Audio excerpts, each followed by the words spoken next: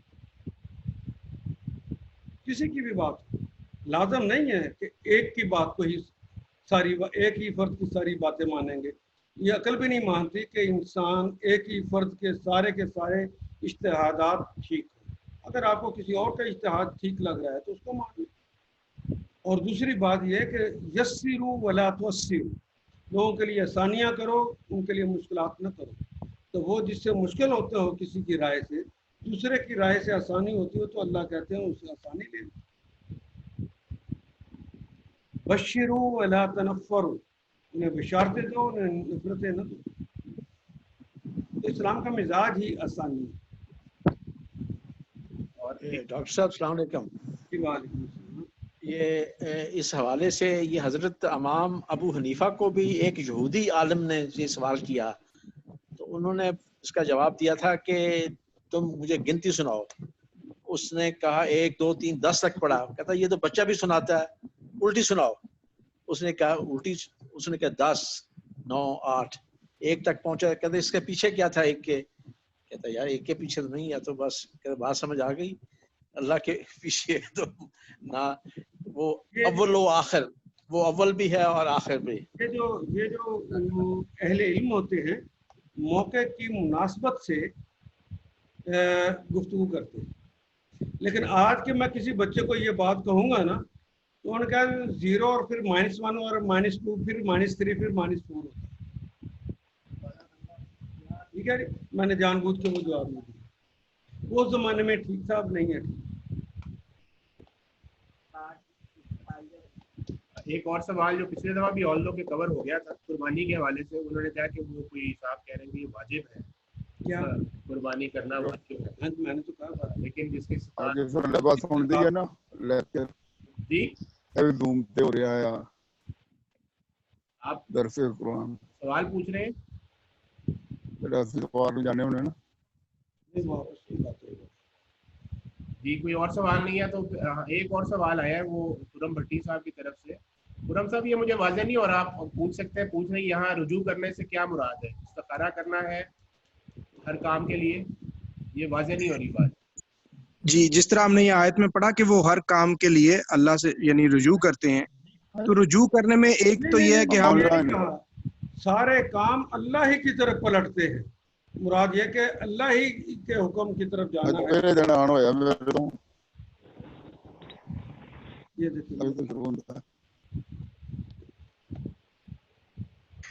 تو اس میں استاد محترم تھوڑا سا استخارے کے بارے میں اگر آپ بتا دیں، کیونکہ وہ کہا گیا کہ ہر چھوٹے سے چھوٹے کام کے لیے کیا جائے، تو کیا وہ بھی رجوع کرنا ہی ہوگا؟ جہاں پر اللہ اور ان کے رسول کی کوئی ہدایت موجود نہ ہو، جہاں اللہ اور ان کے رسول کی کوئی ہدایت موجود نہ ہو اور آپ کو نہیں سمجھ آ رہی کہ میں کیا کروں، تو وہاں کا استخارہ تھا. تو استخارہ کرنا چاہیے. استخارہ ہے کیا؟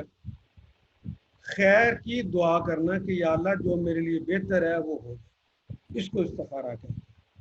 ہم نے اس کے اوپر کہانیاں بنا لی ہیں کہ وہ یوں کر کے آپ دعا کریں پھر رات کو خواب آ جائے گا تو پتہ چل جائے گا کہ آپ نے کیا کرنا ہے. یہ خواب نہیں آئے گا. یہ خواب تو آپ کے دماغ کے اندر جو چیز ڈومینیٹ ہوتی ہے وہی آتی ہے. خاوند چاہتا ہے کہ میرے بیٹے کی شادی میری بھتیجی سے ہو جائے، ماں چاہتی ہے کہ دل سے کہ میرے بیٹے کی شادی میری بھتیجی سے ہو جائے. تو رات کو دونوں استخارہ کر کے سوتے ہیں. تو استخارے میں خاوند کو اپنی بھتیجی نظر آ جاتی ہے اور بیوی کو اپنی بھتیجی نظر آ جاتی ہے. یار خیر کی دعا مانگنی ہے یہ کہ اللہ جو خیر ہے وہ میرے لیے آسان کر. تو اللہ اپنی جناب سے وہ رستے بنائیں گے جس کی وجہ سے آپ کے لیے آسان ہے. اور ڈاکٹر صاحب ایک اس میں اور چیز ہے کہ اکثر لوگ ہمارے ملک میں کسی سے کہتے ہیں کہ آپ استخارہ کر کے بتا دیں، تو یہ جائز ہے؟ جی اللہ نے کہا، اس کے رسول نے کہا کہ تم نے اپنے اللہ سے خیر کی دعا مانگنی ہے. کیسا بدبخت ہوگا وہ بندہ جو اپنے اللہ سے خیر بھی نہ مانگ سکے. اور کسی کو کہے کہ میرے لیے تو خیر مانگ دے، اس کا رب سے کیا تعلق ہے ذرا سوچیے. جی بالکل. اس کی کوئی اجازت نہیں. ایک اور سوال ان کے ہے تھا کہ اگر ہر چیز اللہ نے لکھ دی ہے، جیسے قسمت ہے یا رزق ہے، تو کتنا ہمارے کنٹرول میں ہے اور کتنا ہمارے کنٹرول میں نہیں ہے، ٹھیک ہے غلط ہے. نبی اکرم صلی اللہ علیہ وسلم کے زمانے میں بھی لوگ اس طرح کی باتیں کرتے. حضرت علی کرم اللہ وجہ کے پاس کوئی بندہ آیا تو انہوں نے کہا کہ یہ کتنے کا جواب دے رہا ہوں، کہ کتنا انسان مجبور ہے اور کتنا وہ آزاد ہے مشیت کے حوالے سے اللہ کے سامنے. تو آپ نے کہا کھڑے ہو جاؤ. وہ کھڑا ہو گیا. کہا ایک ٹانگ اٹھا لو. اس نے ٹانگ اٹھا لی. اب دوسری ٹانگ بھی اٹھا لو. کہا یہ نہیں اٹھا سکتا.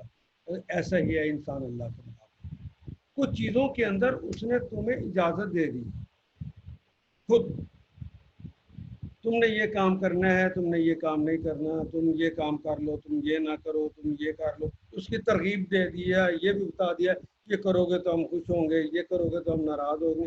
ہاں تمہیں آزادی ہے جو مرضی کر. لیکن قسمت کا تعلق آپ کی عمر سے ہے، آپ کے انعامات سے ہے، آپ کی سزاؤں سے.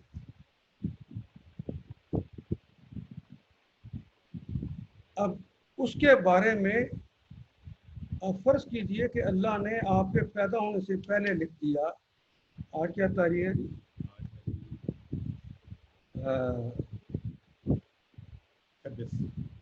آج 26 تاریخ کو آپ کو 1,00,000 روپیہ 10:10 پہ ملے. تو یہ ملے گا. یہ اللہ نے اگر لکھ دیا ہے تو یہ ملے گا آپ کو. لیکن اس کو لینے کے لیے آپ کو پیسے لینے کے لیے عمل کی یہ آزادی حاصل ہے کہ اس کو جائز طریقے سے لینا ہے کہ ناجائز طریقے سے لینا ہے. ناجائز طریقے سے آ رہا ہے تو مت لو، تم اوپر سے آیا ہو. جائز طریقے سے آیا تو آپ کی قسمت میں لکھا ملے گا. عزت کون دیتا ہے، ذلت کون دیتا ہے، آپ جو مرضی کر لیں یہ اللہ کے پاس ہے. اقتدار کون دیتا ہے، وہ اللہ دیتا ہے. زندگی کون دیتا ہے، وہ اللہ دیتا ہے. اولاد کون دیتا ہے، وہ اللہ دیتا ہے. وہ آپ کے بس میں نہیں. کتنے خامد بیوی ہیں عمر گزار دیتے ہیں، کوئی اولاد نہیں. کتنے مزدور ہے بیچارہ نیچے سے لے کر اوپر تک وزنی چیزیں اینٹیں اٹھا کر جا رہا ہے. اس کے لیے لکھے ہو کہ اتنے ہی 1,000 روپے ہی ملنا ہے پورے دن کا، اتنا ہی ملتا ہے. اور کتنے لوگ ہیں صرف سائن کرتے ہیں دن میں 13, 14, 15, 20 منٹ تک، کئی لاکھ روپیہ لے جاتے. ایک آدمی کاروبار کے لیے جاتا ہے تو لاکھوں کما لیتا ہے، دوسرے کا ڈوب جاتا ہے. یہ قسمت ہے. اسی طرح عزت، بندہ کے لیے احتیاط کر لے تو عزت بچ جائے گی. تو امی عائشہ سے زیادہ کون احتیاط کر سکتا؟ جو تہمت لکھی ہوئی ہے، جو امتحان آنا ہے وہ آ کے رہا اور آیا. نبی اکرم صلی اللہ علیہ وسلم تک پریشان ہے. امی عائشہ رو رہی ہیں، خاندان سارا رو رہا ہے، لیکن آزمائش آئی. یہ قسمت ہے. ہاں جو کام آپ کے بس میں ہے وہ آپ کریں گے یہ سوچ کر کہ اس سے میرا رب راضی ہوتا ہے کہ میرا ناراض ہوتا ہے. ناراض ہوتا تو چھوڑ دیں، راضی ہوتا تو وہ کر لیں. یہ آپ کے اوپر چھوڑا. لیکن اگر آپ کہیں کہ میں اتنے بج کے اتنے منٹ پر اپنی مرضی سے اپنی صلاحیتوں کی بنیاد پر تو وہ 10 لاکھ روپیہ میں لے لوں تو نہیں ملے. جتنی مرضی صلاحیتیں. اور کتنے لوگ ہیں بات کرنے کا سلیقہ نہیں، رالیں ان کی ٹپکتی ہیں، کھرب پتی ہیں کھرب پتی. اقتدار کن کو دیا ہوا ہے اللہ نے دیکھے تو. یہ اللہ کے اختیارات ہیں۔ ڈاکٹر صاحب دے کر آزماتا ہوں، کبھی چھین کر آزماتا ہوں، تلکل ایام نداولها بین الناس، یہ دن ایک دوسرے کے درمیان پھیرتا بھی رہتا ہے۔ ڈاکٹر صاحب یہ دعا سے بھی تقدیر بدل جاتی ہے، یہ درست ہے؟ اللہ کو پتا ہے کہ اتنے بج کر اتنے منٹ اتنے سیکنڈ پر یہ خود یا اس کی امی یا فلان دعا کرے گا، تو ان کی دعا کو سن کر میں ان کے لیے ایسا کر دوں گا، وہ جو پہلے کا لکھا ہوا ہے اسی کے مطابق سب کچھ چلے۔ اللہ کو تو سب علم ہے، اللہ کو تو سارا علم ہے نا، کیونکہ وہ فعیلون کے وزن پر علیم ہے، تو فعیلون کے وزن پر جب علیم بن ہوتا ہے تو وہ ہستی ہوتی ہے جس کے پاس ازل سے لے کر ابد تک کا علم۔ اللہ کو پتا ہے کہ اس نے دعا کرنی ہے اور اس دعا کے نتیجے میں میں نے اس کو یہ دینا، یہ اس کے پیدا ہونے سے پہلے لکھ دیا۔ جی جی جی، اور کوئی سوال نہیں ہے تو دعا کے لیے درخواست کرتے ہیں، اور اگلے اتوار کو کلاس نہیں ہوگی انشاءاللہ، تو بس 9 اگست کو پھر انشاءاللہ بھی کلاس ہماری اگلی ایک ساتھ انشاءاللہ پہنچا دیں گے۔ اس دوران بات یہ ہے کہ آپ دعوت ضرور پہنچائیں، چھٹیوں کے اندر جو آپ کو دی جا رہی ہے ہوم ورک ہے، چھٹیوں کا کام جو ہے اچھے طریقے سے کریں، دعوت دلائیں تاکہ لوگ زیادہ اس سے مستفید ہوں۔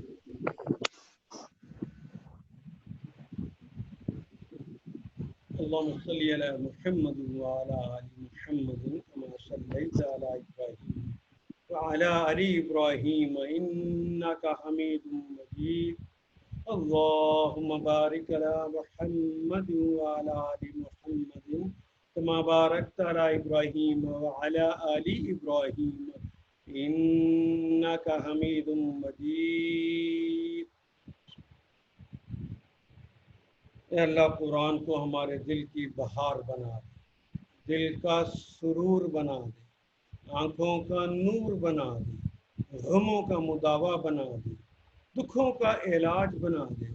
یا اللہ قرآن حکیم کو ہمارا ساتھی بنا دے، لمحات کا ساتھی، سوچ کا ساتھی، ساری زندگی کا ساتھی بنا دے، وقت عیش کا ساتھی بنا دے، وقت تیش کا بھی ساتھی بنا دے۔ یا اللہ قرآن حکیم کو ہمارے لیے شفا بنا دے، اور قرآن حکیم کو ہمارے لیے شفاعت کرنے والا بنا دے۔ وصلی اللہ تعالی علی خیر خلقہ محمد وعلی آلہ واصحابہ اجمعین برحمتک یا ارحم الراحمین۔